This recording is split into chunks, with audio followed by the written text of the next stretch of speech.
Good day everyone, welcome to the third dimension. Today is our first video from a new series that we're starting. In this series, we're going to talk about the most common site engineering problems and topics which every site engineer is probably going to face. In this series, the data we have is going to be presented in an infographic style presentation. We want to make sure that the data we have is engaging, easy, and simple to understand for everyone. So let's get started. Let's zoom in.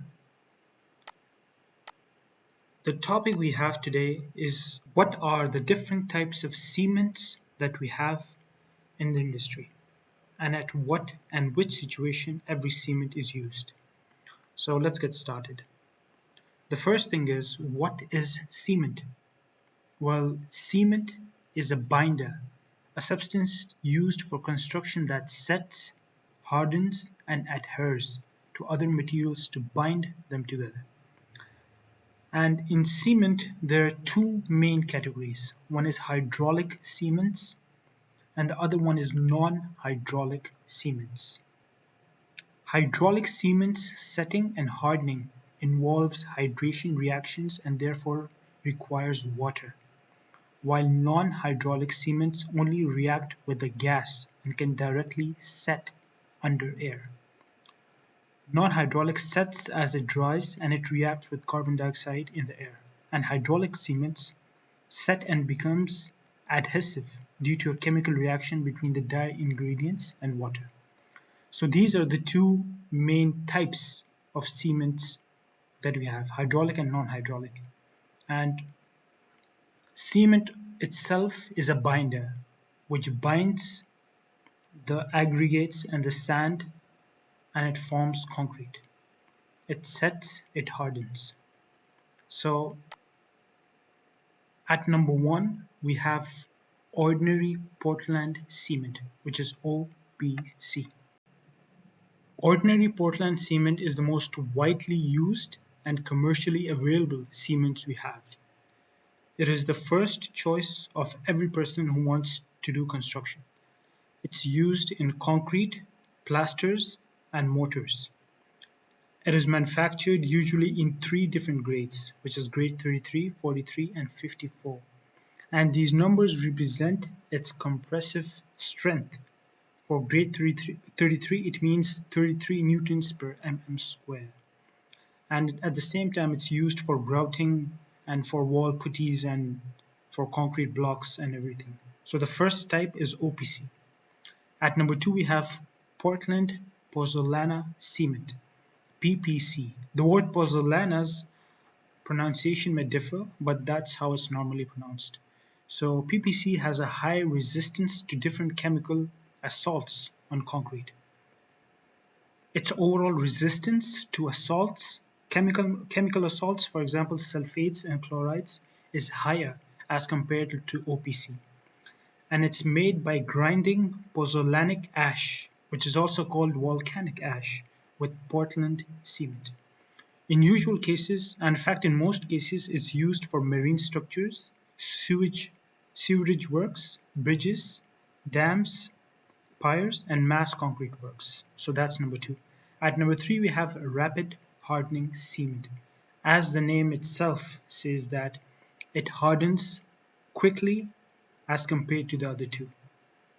It's mostly used for constructions in which rapid hardening is required, for example pavements. It develops its strength earlier, it has less curing time, and it's overall a finer grind and has higher C3S content.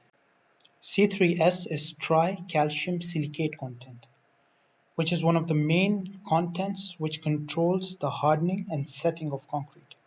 So higher the C3S content, the calcium silicate content, and the quicker it's going to set. At the same time, rapid hardening cement also releases enormous amounts of heat during its hydration process. Extra rapid hardening cement is made by intergrinding calcium chloride and rapid hardening Portland cement. The calcium chloride which is mixed should not exceed 2% as what it's written here. And the workability of this cement is only up to 20 minutes after it's casted. And again, large and huge amounts of heat is released during its hydration process. In fact, even more than rapid hardening cement. And this type of cement is the most suitable one for cold weathers because we want rapid hardening in cold weathers. And its overall gain of strength is 25% faster than rapid hardening cement.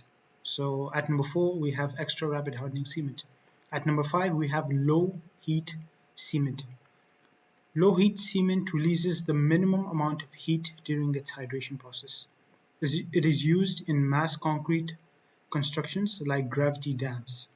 It's less reactive and the initial time, it's less reactive and the overall initial time is greater than OPC, which is ordinary Portland cement. So at number 5, we have low heat cement. At number 6, we have sulfates resisting cement. Sulfate resisting cements are specially made to resist sulfate attacks on concrete. In fact, this is the second most usable concrete, the second most usable cement after ordinary Portland cement. And it's used in soils or groundwater which has more than 0.2 to 0.3%, 0.2 to 0.3 grams per liter of sulfate salts. So any soil or groundwater in which the sulfate salts are more than 0.2 to 0.3 grams per liter, we have to use sulfate resisting cements. And it's even used in places where alternative wetting is experienced. For example, bridge piers or any wet areas in which alternating wetting takes place. At number 7, we have quick setting cement. This cement sets overall faster than ordinary Portland cement, but by the end, the strength of both of them remains the same. And in this type of cement, the proportion of gypsum is reduced. Gypsum is one of the main components which controls the hardening of cement. So gypsum is a retarder in the cement reaction. So the less amount of gypsum, the harder it's going to set.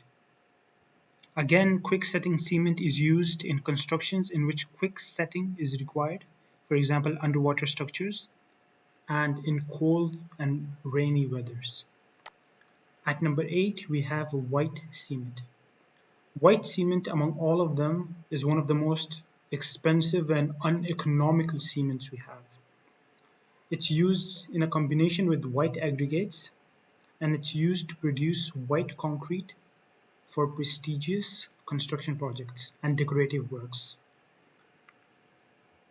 It has high proportions of lime and clay, and it's mostly used as a precast cladding panels. It's mostly used for precast cladding panels. So at number 9, we have blast furnace slag cement. This type of cement is a mixture of ordinary Portland cement and fine granulated blast furnace slag, which is a byproduct of the production of steel. When steel is produced, that's slag is a byproduct. And its usual proportion is 30% slag and 70% cement. Its initial strength is low, so that's why it cannot usually be used for RCC works. Overall, it has a high workability. It has no bleeding at all because the pores in it are filled with the slag that we're adding, and it has high resistance to sulfate and chloride attacks. At number 10, we have high alumina cement. The most specialty about this cement that it's made to resist high temperatures. It's manufactured from limestone or chalk and bauxite, which is a special clay having extremely high alumina content. This type of cement is also called calcium aluminate cement because of its high alumina content, while the normal cements we have, they're called calcium silicate cements. Its proportion is roughly 40% lime and 40% alumina. And its specialty, as I previously said, is to resist high temperatures. So it can be used as internal linings for furnaces and kilns, and it's even used in dams and heavy structures. And it's used in areas which needs high temperatures like workshops, refractories, and foundries.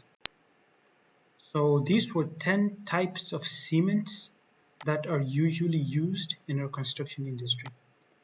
And the difference between them is that every cement has a different proportion, has different admixture or ingredient added to it, and it's used according to the place where it's required.